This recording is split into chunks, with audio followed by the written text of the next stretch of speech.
Can I be at the naughty table in the back with you, Dylan?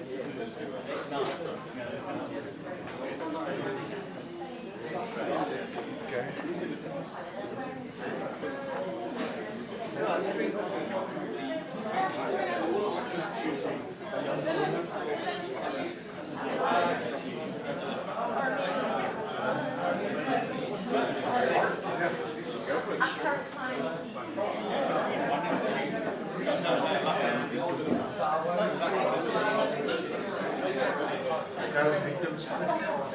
Oh, yes.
Is anyone sitting there? Does it look like anybody sitting there? No, why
I'm Regina and I'll be presenting the talk this afternoon on the adventure of implementing Scrum in a corporate.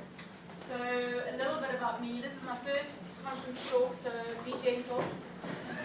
Maybe rotten tomatoes later, so be gentle as I say. I work for Investec, so this is the adventure of implementing Scrum in a large corporate. Currently, I started off as a Scrum Master, as a project manager, and I became a Scrum Master. And then when I discovered Agile, I didn't actually want to go back to being an audit and project manager. And as I keep telling everybody, I will do project management again if I have to put food on the table. That's the only time that I will actually do project management in the traditional sense. And I've been involved with implementing Scrum in this large corporate. It started off about 4 years ago in a very small team. The team which delivers IT services to the bank in Mauritius. And it was the perfect team in order to try Scrum out at this corporate.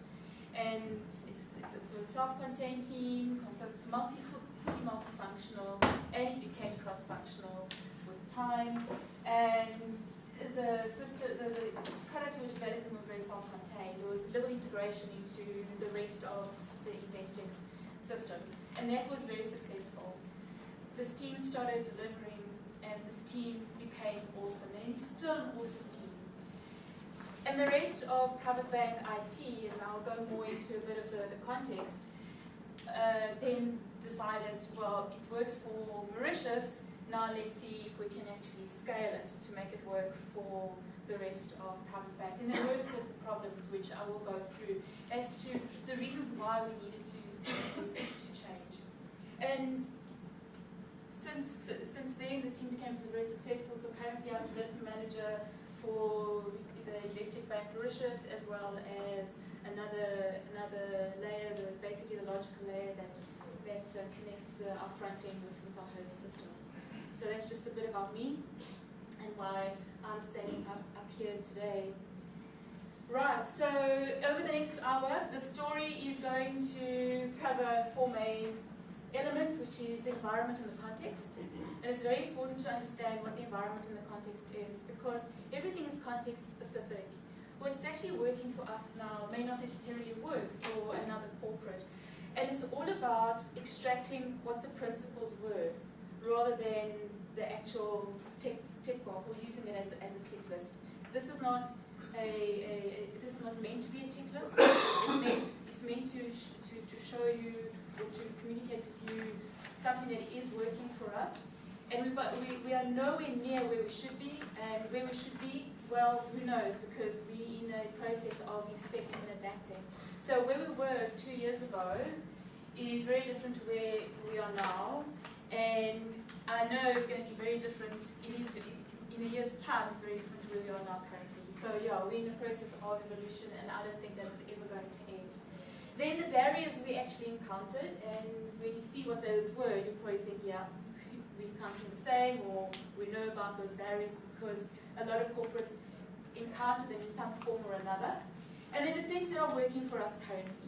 And again, it's important to note that these things that are currently working for us has undergone a process of evolution to get to where we are currently, and who knows what it's going to look like in a year's time. And then, of course, hopefully there'll be time for questions and answers. So that's just a little bit about the context. Let's talk about the environment first. So it's a large corporate. It's a bank. It's a private bank in South Africa with a presence in the UK and in Mauritius. It's also a bank that operates in a very tightly regulated environment. And our very highly regulated environment in South Africa is one of the reasons why the banks in South Africa didn't actually crash, where a lot of the other banks around the world did crash, when we had the whole credit crunch. There is a lot of legislation around banking and financial services, and the word governance, the word compliance, is a word that every person, at least once a day, comes out of their mouth, because that's just the environment that we're in. So whether we like it or not, there is talk about governance and what it means, and there is concerns around compliance. And that, in a lot of contexts, or in your minds, might think, oh, but that's so constraining. And yes, it depends if it is constraining, because it depends how you actually look at something. And it's where you find the opportunities to take something which is potentially constraining and not making it the center of your world, and actually working with it. A lot of our projects are compliance related. Okay, so just to put it out there. And having said that, we do a lot of sexy stuff. So it's not just boring compliance and governance. So, have you heard the one about the piggy bank? So, who here knows about how the piggy bank actually came to be? So, in the 1500s, banks weren't as common as they are currently. And people used to put their money into a ceramic jar. And the ceramic jars used to have a normal lid. But the ceramic jar was not very conducive to saving, because it's very easy to open the lid and take the money out. Eventually the ceramic jar evolved into, it's a ceramic jar but the lid is actually stuck on. And then there was a little slit at the top, where it became easy to put the money in, but not so easy to get the money out. In order to get the money out, you had to break the ceramic jar, which is very similar to what we have now. Now, as a joke, the clay that the potters used to use to make the ceramic jar was called pig clay, P-I-G-G, and it's still used today. And as a joke, the potter one day, instead of building or making a ceramic jar, he actually crafted a little pig with a slit on the top. And that's how the piggy bank was born. And we still use that term today, and we give it to our kids to teach them about saving, because it's easy to put the money out and not so easy to put the money in, and not so easy to get the money out, because you have to break the jar. And this is really the context behind Investec, in that Investec, or this private bank, I'm not allowed to say Investec in case you put it on Twitter, and if you do, the Twitter police is going to come after me. Although having said that, the Twitter police is actually on Twitter right now to see if any of you tweets about this. I'm ready. So I'll say Investec, but don't tweet it. No. Right, so it's not a cutting edge environment when it comes to technology and when it comes to process, because we are constrained by the governance and the compliance. So we're not a Spotify, and we're not a ThoughtWorks in terms of technology and process. Where the innovation works at Investec, where it's actually present, is in the way we design and craft the products for our customers, and the way in which we make it a distinctive and extraordinary customer experience. So that's where the innovation is at Investec, not really in terms of systems or process. So it is very much an environment that is risk averse to anything different to what they've had for the last 10 years. And the word safe, it's safer to maintain the status quo than to go ahead and full tilt and implement a new process or have a new way of working. So in private bank there is the IT department, and it's a department, or it's an IT department that is highly integrated, and the level of integration is actually frightening. It's very similar to a circuit board where all the pieces are interconnected, and if one of those pieces actually malfunctions, to troubleshoot that will take you longer than it does to fix. So that's why it's so easy now when you have very highly integrated circuit boards, when it breaks, you replace. But of course, we can't do that in an organization like Investec. If it breaks, you have to fix. So where you have a post-production, a post-deployment issue that is a small post-deployment issue is actually quite a big thing in organizational terms. So you've got clients phoning the call center, finding out what's going on, why they can't access internet banking. Then you've got Stephen marching down to IT, finding out what the hell's going on. And of course, everything comes to a halt in IT in order to fix, so that we can restore systems to where they were before the deployment. So deployments for us, we take them quite seriously, as I'm sure you do as well. And it's very important that even a very small label change is actually done well, so that we don't have any issues. So the integration of the environment is actually quite high. And it's also an environment that has a lot of legacy systems. It's got a lot of legacy systems. And in order to replace those legacy systems would be very costly and expensive, so we make the best of what make the best of them. And some systems it doesn't make sense to replace, and other systems, well, there is a life cycle, there is a roadmap, and eventually will be phased out and replaced.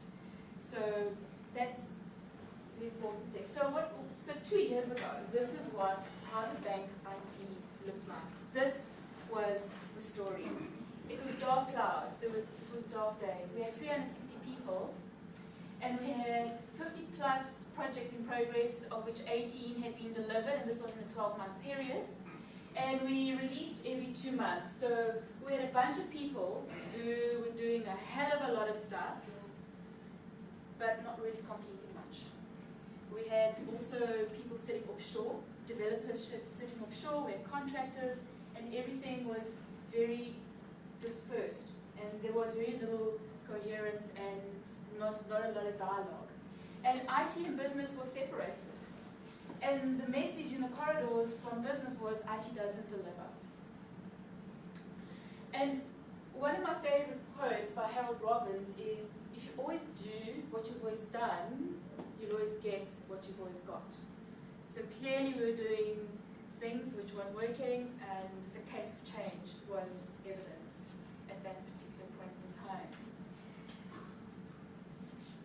So after the Mauritius success story and the decision to scale Agile and really take it across the whole of IT, meant that at some stage people were going to be working in a different way, and what it means is that what you know and the way you work currently is not necessarily the way you're going to be working tomorrow, and it involves some degree of loss.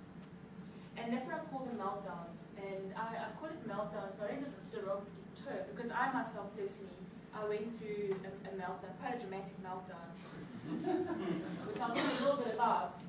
And the barriers that we encountered were a lot softer than we thought. So it had nothing to do with ticking off governance boxes, compliance boxes. It had nothing to do with the fact that we actually had to have internal audit sign-off on a lot of our major projects. It had nothing to do with those things.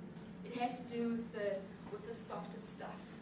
Because each of the meltdowns that we encountered had to do with the fear. Because after all, we are working with people here. And we really put people at the forefront of this process. So this is just some of the meltdowns that we encountered. So management, IT management. Typically, they think, well, how do I know a project is on track?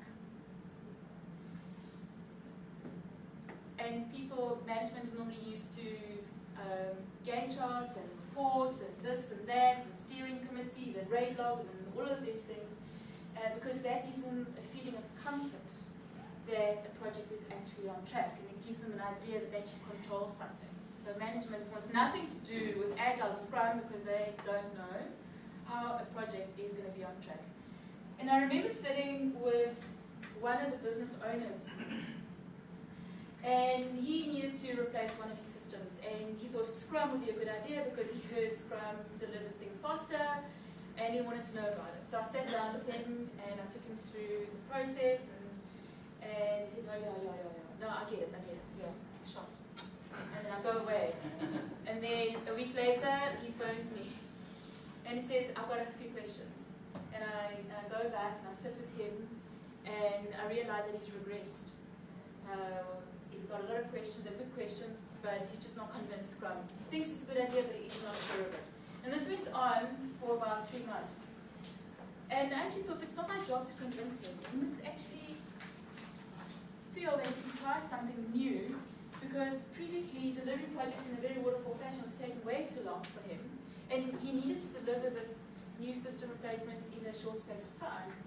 And at the end of the day, he managed to be convinced, which was a good thing, because somebody like that needs to feel that he controls. And the way he feels this person controls is by actually having a project plan and having a tick list. And when I was a project manager, the project used to go from 0 to 90% in like no time. And then they used to do 90% for 3 months. And I really didn't understand that until I actually discovered Agile. Business normally says it's an IT thing, nothing to do with it. Just do what I tell you to do by the date that I want you to do it in. Just take it live on this day. I need it on this day. And they're not interested in what IT does. It's an IT thing, and they typically just give me a report. I just don't know what's going on, but ready, just give it to me on this day. And in order for Scrum to work in an organization, you need business, not only buy-in, but you need business involvement. And in a lot of companies, business knows about it, they say they buy in, and they are not necessarily involved. How many people have product owners that actually are not in the business, that are actually in IT, or that are business analysts fulfilling that role? So I can't do a BRS. Wow, the business analysts typically get very afraid about not doing documentation, spending a lot of time doing a lot of analysis up front and producing a document they can hand over to the development team so the development team can actually develop, and then they walk away, go and do the next set of requirements, and then the same process goes, the same loop goes over and over again. So the business analysts typically have quite a dramatic meltdown, and in my experience, the business analysts are the last people to actually adopt Scrum or to buy into Scrum. It's a question of, yeah, they believe in Scrum, they believe in Agile, but it's not a hard thing, it's not a passion thing, they don't feel it. It's something which they currently, which they do by rote. And it's not yet in the heart in a lot of cases. Project managers, what do you mean I don't call the shots anymore? So when I was a project manager, I thought I did call the shots, so I honestly did. But then my projects used to sit at 90% for a hell of a long time, until we used to slowly nudge them, and then 90, and then 95, and 99%, my goodness. They sit 99% for quite a while. Gantt charts, progress reports, it was all that I thought I controlled. And when Scrum came into my life, my team decided they wanted to try Scrum, and I wanted nothing to do with it. And they were using Scrum. They didn't have whiteboard, but they had little stickies by the desks, and they used to keep it hidden from me. And the business analyst at the time used to come and sit, because I used to sit in the project management pool. You see, I wasn't part of the team, but the developers and testers were. And the business analyst used to come and sit with me once a week. And you said, okay, Regina, this is 100%, and this is 50%, and let's help you with your progress report. And I used to publish it, and I thought, yes, gosh, I've actually earned my salary this week, because that's what used to happen. And I went kicking and screaming, and I wanted nothing to do with it. But it was essentially a decision, and the development manager at the time, he was fully behind that. And they were very kind of me to have actually stuck with me. Because if it was me, I would have probably thrown me away and decided to get somebody else. So it took me 3 months to actually get to a point where I shifted. And for me, it was a shift. It was a personal shift for me. And that shift came halfway through Peter's course in Centurion at the time, certified Scrum Master course. And I went on the course, I said, yeah, okay, I'll do the course, and I'll go on it. And then after day one, I remember being very sick during that course. And after day one, I went back to my hotel because it was in Pretoria, and I didn't want to drive to and from Pretoria, or to and from Joburg in the traffic. And something clicked that night, and I went back the following day. And Karen, you also co-trained with Peter at that time. And something shifted, and I went back to work, and I said, okay, I buy into it. But one thing, we are not doing Scrum butts. We're doing this properly. So in a sense, even though I bought into the principles, the agile principles rule, was in a sense also certainly some measure of control. It actually worked. So I became the principal police. Okay, the PMO typically says, oh, my dead body. You know, they have all this collection of project schedules, and they prioritize projects, and they assign project managers, and whoever else that they need to assign. And the PMO typically is not interested in such a transition. And then, of course, at Investec, at least, IT support are very expressive. That's typically what they say. Often, without as-built documents, without involving us in the transition, there is in no way this is going to work. So you can do it, but when you hand over to us, we are going to stand in your way. And these are typically the meltdowns which we had to work with, and we understood that if we didn't deal with these fears, we actually wouldn't succeed. So is this any surprise that it's amazing how much our identity is shaped by our delusions of control, and there is so much identity around a role. I'm a business analyst. This is what I do. I am a business analyst. There's an identity component. I am a project manager. This is what I do. These are the artifacts that come with it. This is what comes with territory. I am a tester. This is my identity. this is what I do, these are the artifacts that I produce, this is who I am. And everything had to do around identity and acknowledging that and helping people through that. Now, all along, we knew we were going to lose people, and that was fine with us. Because the people that stayed were people who were committed to making it work. And Investec was better for it, and those people who left were better for having gone to find an environment in which they could thrive.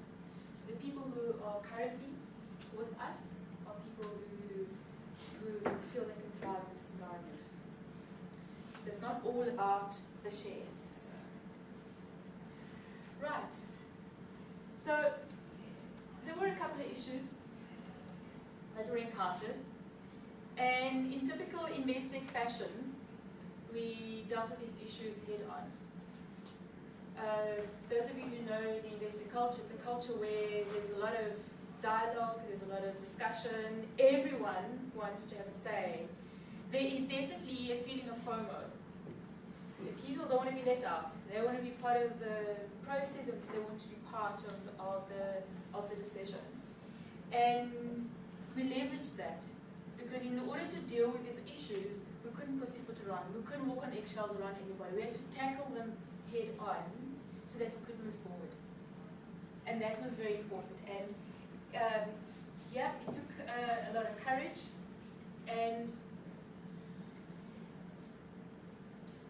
to their credit, the project management, or the message came from the project management office. The message was, right guys, we are done with waterfall processes. We are now an agile shop. Every single project or change is going to be dealt with in an agile way. Be it Scrum, be it Kanban, it doesn't matter. But this is the way we're going to work. And along with that came a lot of leadership support, a lot of support from IT leadership. And that in turn, as we'll see later, that in turn led to bringing the business in. And don't run ahead of myself. So the first thing that we decided to deal with was the mindset. And this is where I mentioned that, yeah, you know, if people want to leave because they don't want to be part of the process, that's fine. Because the people who stay are the people who are going to make it work. And you know when, I mean, if you remember when you were learning how to ride a bike, or when you're teaching a child how to ride a bicycle, initially you get there's a bicycle, it's a tiny little bike. My first bicycle was a little red bicycle, and I had training wheels on, and I used to ride very happily up and down the driveway with my training wheels, perfectly, all by myself, because I had the training wheels. And then one day my dad decides, well, it's time for the training wheels to come off. She's been riding up and down for a few weeks now. It's enough. She needs to actually learn how to ride this thing. So he took the training wheels off. And then he held on to the seat at the back of the bike, and I used to pedal furiously, and he used to like push me and used to steady me as I pedaled along. And then every once in a while I used to let go of his hand, and I used to pedal, and then he used to quickly grab again so that I wouldn't topple over too much. I didn't know, of course, that he was letting go, because if I did, I probably would have freaked out. Eventually, the periods between him letting me pedal by myself without holding on got longer, and I fell a few times. I remember falling a few times, but this is all part of the learning. And then one day, I got onto my bicycle and I just rode. Who's seen that happen with your kids? One day they can't ride, and then the next day they get on and they ride. So there's something that happens, that clicks, that enables the child to all of a sudden ride a bicycle and know how to ride a bicycle. And every time I fell, my dad never judged me or said, oh, you silly girl, you can't ride a bicycle. He was always very supportive. And that's the kind of mindset we wanted to get into private bank IT, that the environment for learning was there, and that it was safe to fail.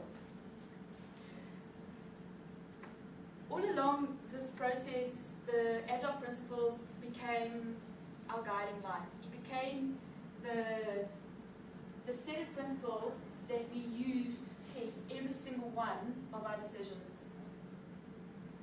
And IT leadership went off on an offsite. It was a 3-day offsite with organizational development to talk about the agile principles, the manifesto, the values and the principles. And I think they got OD quite very, very concerned, because at the end of day one, everything was fine, and everyone had nice dinner together, and they really had a good evening. And then day 2 comes along, and that's when the principles start to become unpacked. And the amount of conflict and arguments and discussion that actually happened in that day went so deep that in that evening, dinner was a very quiet event. No one talked, and people really, it really touched, it really went deep, and it really touched a deep nerve. And I cannot stress this enough, that in an organization such as the private bank, if the change doesn't happen at the deeper levels, then entropy is going to set in. Because where you have shallow change, it's very much related or associated to one person or 2 people. And once they leave, that's it. Everything becomes what it was before. The moment it goes deeper and it starts touching on the identity and on the roles, and it starts touching on people's mindsets, then you have the foundation for a very successful, sustainable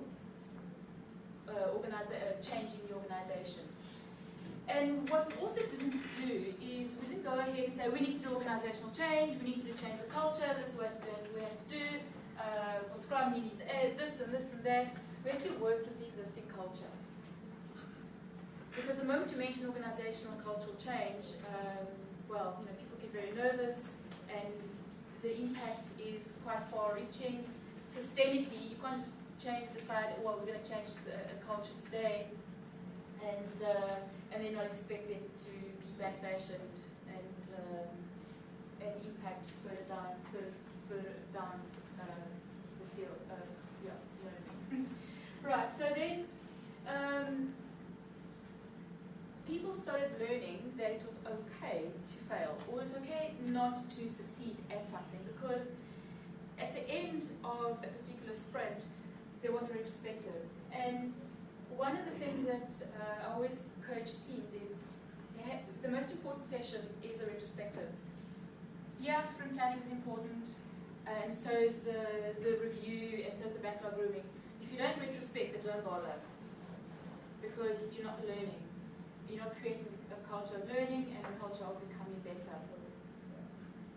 It was during this time that we also started introducing different techniques of getting people to feel that they were in a culture of learning and to contribute to the culture of learning. We introduced the brown bag session, and the brown bag session it happens over lunch. It's from 12:30 to 1:00. In our case, everyone brings their lunch and sit in a room, and typically we have a video about a particular aspect of Agile or Scrum or test-driven development, any development practices, and people come together informally, and it's very much an optional thing. It's not a compulsory thing. So it's something which happens every day at lunchtime, so everyone knows. Every day, Monday to Friday, is a brown bag session. So if people don't know what to do over lunchtime, they just go to the brown bag session. And we also encourage people to produce, to send content for it to be shown. And currently the most popular content is videos. So videos from these conferences is shown, and then if there's time, there's a discussion. And even though there's only currently a few people contributing to that, the community of people who are interested in brown bags is growing at this point in time. At this time as well, one of our developers introduced the IT to Sandra Mancuso's Software Craftsmanship book, Software Craftsmanship. And the whole Pride in the Craft movement was born at Private Bank. And it's now extended beyond just the development community. So the developers have their part in the craft sessions, and so do the business analysts, and so do the testers. And the focus is on improving the practices in order to make the different communities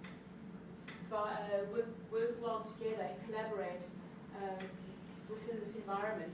And the very exciting thing which has happened in the last 2 months is, so leadership, we got together during one of our Manco meetings, and we said, we've got developed pride in the craft, we've got tester pride in the craft, we've got business analysis pride in the craft, but we don't have a leadership pride in the craft. What about us, who are supposed to be leading this?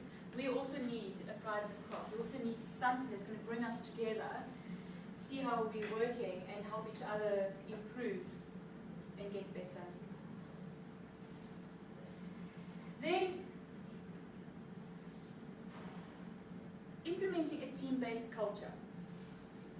If you remember the dark clouds slide, during those times, it was a very siloed environment where people worked in a waterfall way.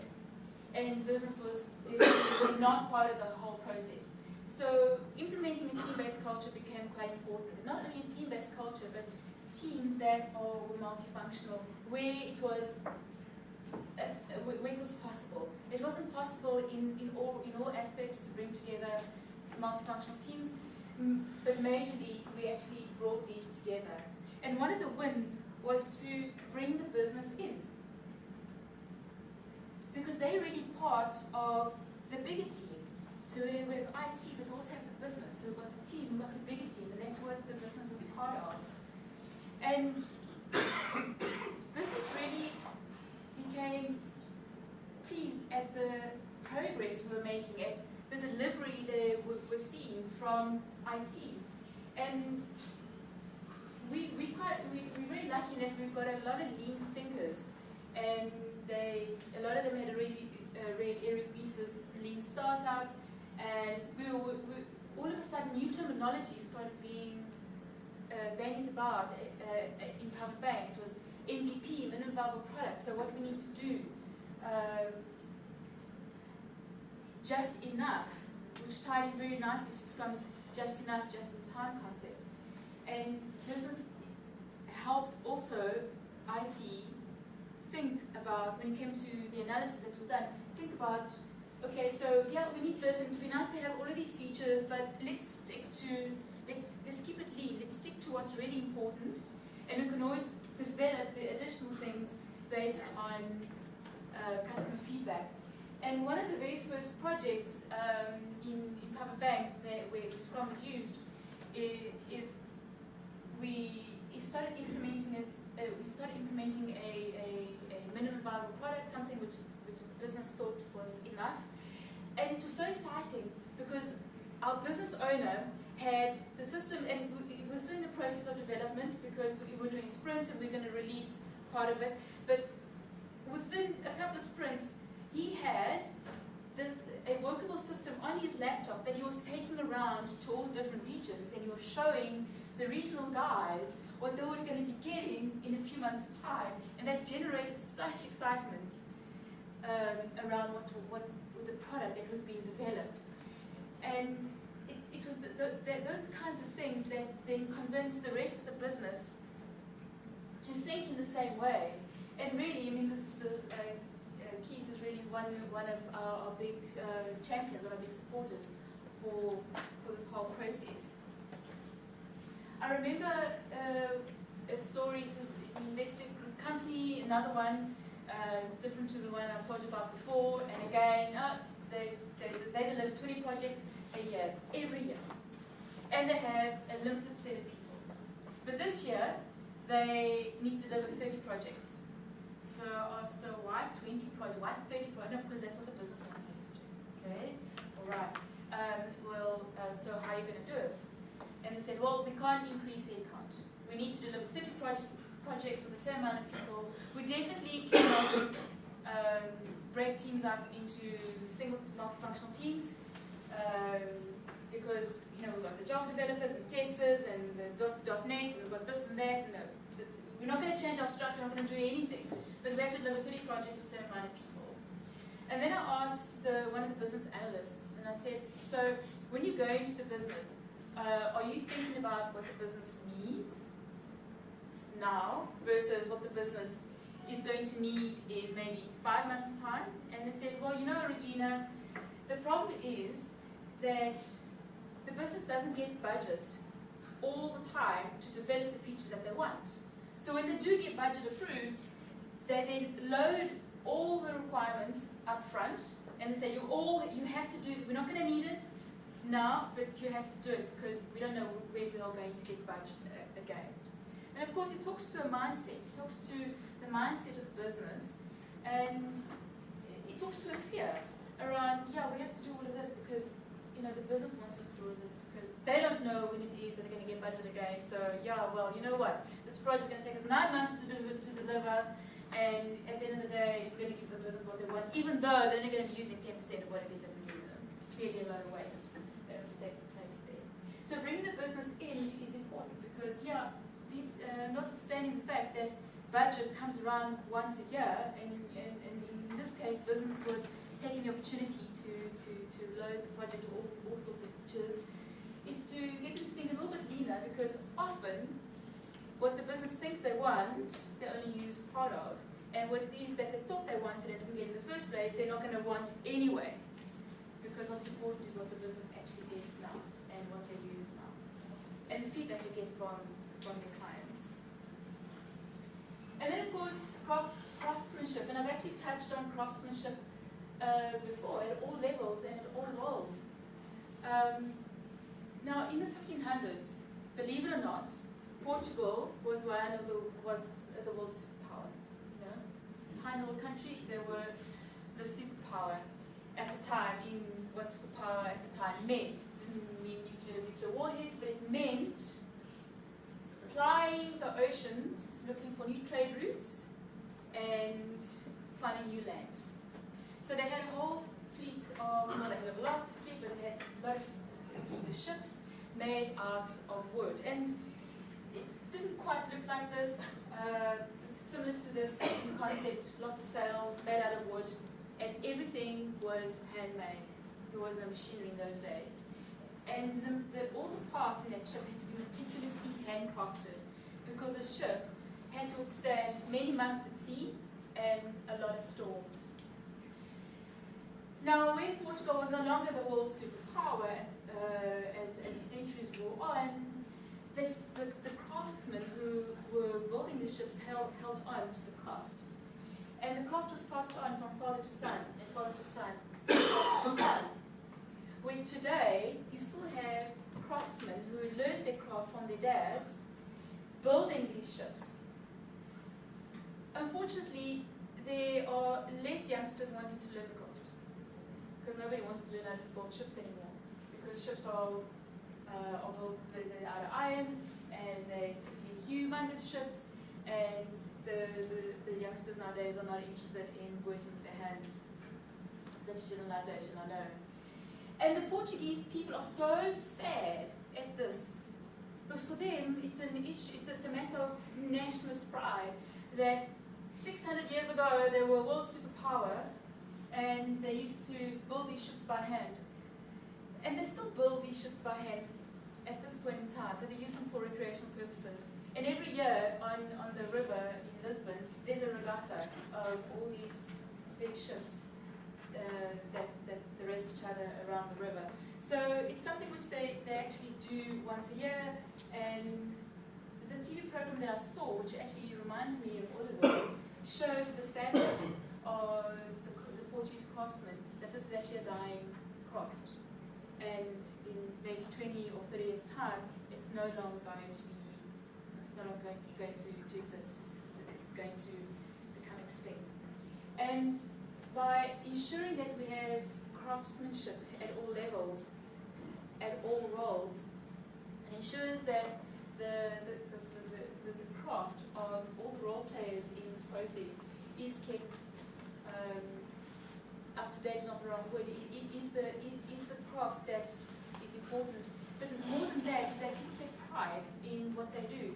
the developer, when they actually develop a piece of code, they're proud of what they've done, and that the tester is proud, and that a team, when a team is ready to say, yeah, we're ready to deploy, they are proud of what they have done, so when they press that button to deploy, they know, they'll put their heads on the block that there are going to be no problems. So we're really trying to instill craftsmanship at all levels, that people are proud of what they do, rather than coming to work because they get a salary and in a few years' time they get a bunch of shares. It's about what you do, it's about the pride, it's about the passion, more than coming to work and just going through the motions. So all through this process, the agile principles were very important. We tested again, tested every decision that was made against the agile principles. And in case some of you might not agree with me, so no rotten tomatoes, please. In a lot of organizations, it's not possible to respect or to honor every single principle because there are constraints. And it's not about not honoring the principles, it's about knowing that, okay, so this principle we can't right now, but be aware of it, make it visible, make it something that everyone's aware of, or they say, oh yeah, no, we agile, yeah, no, we, 12 principles, yeah, can you tell me what they, can you tell me what they are? Yeah, okay. And people actually just mention the principles without really knowing what they are, and in any way. Right, so this is what we have currently in Bank IT. It is a success story. If I know what we were like 2 years ago to what we are now, we have less people working on less projects and delivering a lot more. And we have releases every 2 weeks. So every 2 weeks we deploy. We also deploy over 100 smaller changes per release, not just the bigger projects. So all along, it hasn't just been about Scrum and the framework and the principles, it's also been the practices, the craft. It's been about implementing continuous delivery, test-driven development, refactoring our code, automation, and it's making sure that what we actually deploy, that we can actually deploy safely, and we know what we're deploying. We deploy things to live, features to live that are toggled off, especially where there's dependencies on other teams. And when they deploy to live, we then toggle things on. So we're really building that, and it's really growing, and it's really making us better as an IT department. Business is functionally embedded in IT. And IT delivers change faster than we can consume. And that's the message from the business, especially the Mauritius business. So it's not just Mauritius, it's South Africa too. And such satisfaction, I got such satisfaction when the business phoned me about 2 years ago when we had just delivered an online banking system, and they said, Regina, we can't take any more change. We need to bear this down. There's just so much happening in the business, so you guys need to slow down. And that was an amazing thing to hear. Right, so don't throw the baby out of the bathwater. Cool, so what does this mean? So this comes from a chat which I had with Nick, sitting right there, when I was going through my personal project management meltdown. And for me it was an identity thing. I thought, gosh, if I can't update Gantt charts and think up all the shots, then what is there for me? This is before my training. I'm just going to be a glorified project administrator. Those are my words. It was my internal talk. I'm going to be a glorified project administrator. And Nick sat me down and he said, but Regina, you don't throw the baby out of the bathwater. Here's the opportunity. And you need to understand that there are some things that you can throw out and there are other things that you don't throw out. It doesn't mean that you're not going to report back to the business. Maybe you're going to eventually get to a point where you don't need to report back to the business formally because you're conversing with the business every day, but you don't throw that out with the bathwater. And that was it was important for me to hear at that point in time. And knowing what to throw out is also important, and that's where knowledge of the context comes in. So one of the things that we dealt with in terms of not throwing the baby out of the bathwater was to actually sort out our prioritization. Right, so the first prioritization session that we had that wasn't done in a silent fashion was actually a total disaster. Honestly, we were too collaborative. There were 120 people in this room to prioritize a bunch of projects. And I think that not more than 10 were prioritized, and it was a whole day session, a full day session. And in true FOMO style, everyone had a lot to say. There was a lot of collaboration, a lot of discussion, which is a good thing, but not much was prioritized. And since then, since that time, we've split the prioritization sessions. So we have the big project prioritizations, which directly talk to the business strategy.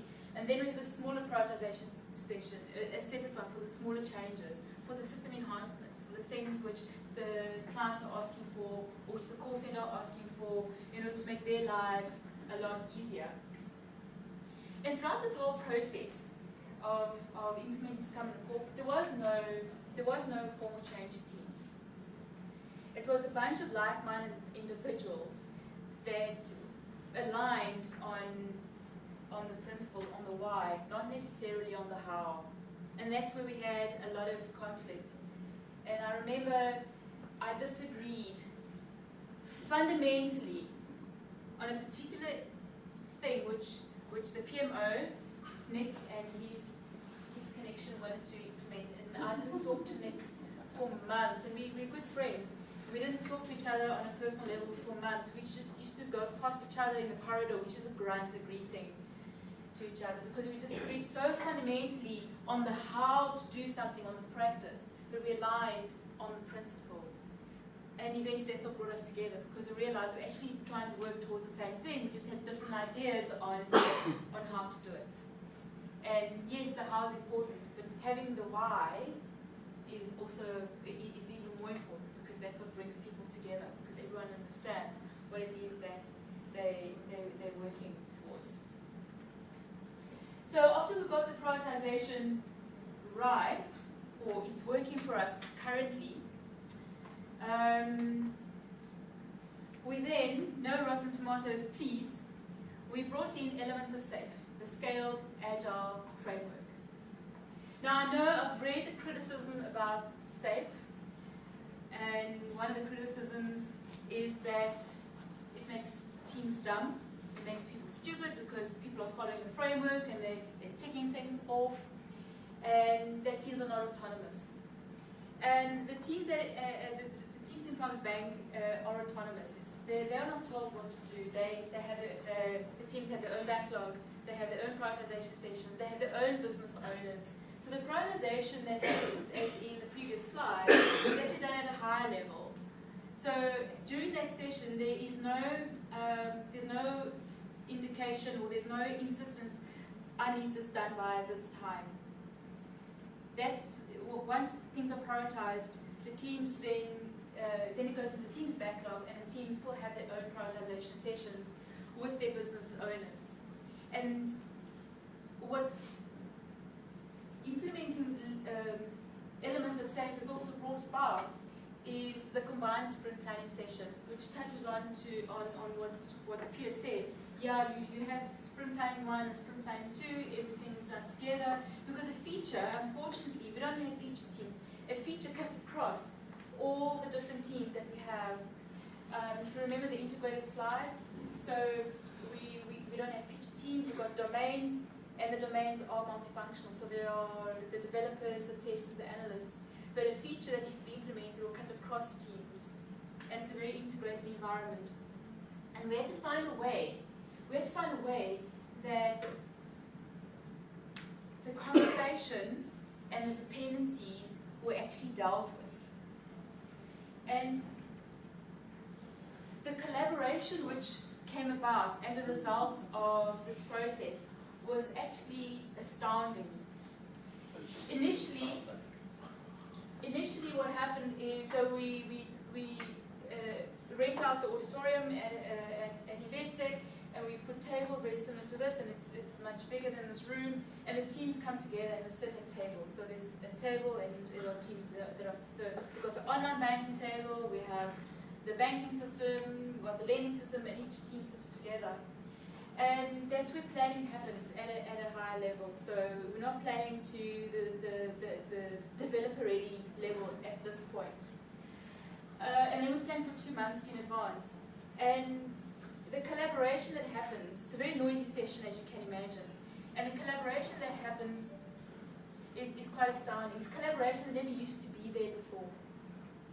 And people talk to each other about the dependencies. And this is it's a very controversial, it's very controversial. I imagine it's very controversial amongst yourselves. I can see some frowns on some people's faces. And it's messy. And what the red wall is meant to show is the dependencies between stories in each different team. So what you have on the columns going down are the different teams, right? So if you look at the columns, we've got the different domain teams which look after systems. So we've got the client team which looks after the CRM system. Then we've got BPM, we've got our integration, we've got channels, which is our online banking, we've got business intelligence. We've got all the different domain teams. And then we've got the sprints going across, which are what the rows indicate. And the stories are placed where the teams feel that they can accommodate. And this changes.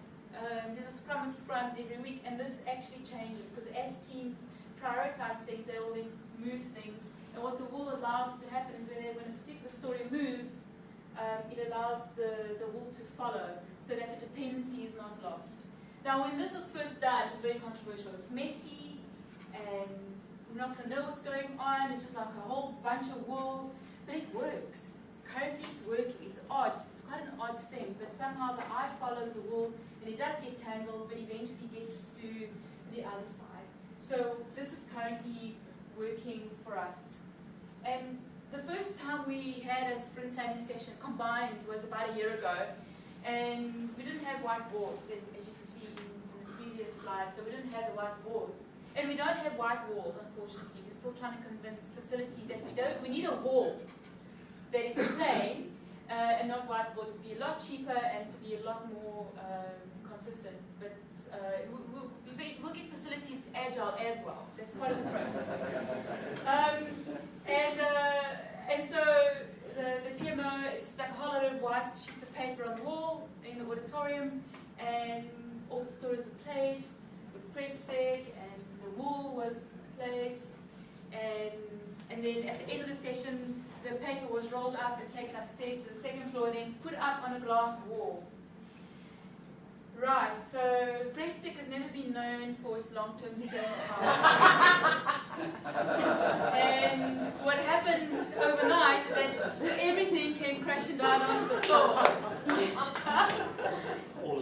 Everything was on, and of course there's some near heart attacks the next day as people realized what had happened. And to try and recreate this, and people had to come together and put things together. Things are a lot better now with the whiteboard, and who knows where it's going to go to. This has actually evolved. We've got other indicators of progress, and we now have a burn down, and that's our next evolution. We're actually trying that out. Right at the beginning of this whole process, about just over a year ago, one of the PM team leads decided that we were going to measure project progress with a barometer. So he printed out a barometer on an A3 piece of paper. And when I saw that, and they had all the projects, and then of course the red barometer used to go up as each project was completed, and I saw this, and I was horrified. I said, how can you do this? This is just another way of visualizing waterfall. What are you doing? I was completely horrified, and I wasn't in favor of this. And okay, well, the barometer stayed up, and every week, every time a project was completed, the barometer picture was replaced, which showed progress. It did show progress. It also showed how much we were busy with. So even though I didn't agree with the method that he thought up, I acknowledged that it actually worked for a particular purpose. And we don't have that barometer picture up anymore, thank goodness. But we have a burn down for this whole process. So each team has their own metric, their own burn down and velocity, and we also have a burn down. And what the burn down shows is progress. So we look at the typical burn down patterns. If there is no burn down, there's a flat line, we know that there is an issue somewhere along the line, and it helps us understand which team is actually battling, so we can go and offer assistance or try and find out what's going on. Having all these whiteboards, so this is the portfolio view, so it's similar to the Kanban portfolio view. It also means that each team has a whiteboard. And we've got a forest of whiteboards at Investec. And the whiteboard has become part of the Investec culture because they travel Investec up and down on escalators. When I see a whiteboard on an escalator, I get very nervous. In lifts, out of lifts. We follow the teams where they need to go to do their planning. And the whiteboards actually caused a lot of grumpiness amongst some people. They thought, well, too many whiteboards, we can't see anything because Investec is very open, there's no partition, there's just desks. No, we don't like the whiteboard. And the whiteboard got a thumbs up the one day when the head of specialist bank, he came down to speak to one of the developers in IT, and after the conversation, he turns to the developer and he says, "What's this?" And the developer says, "Well, it's a whiteboard.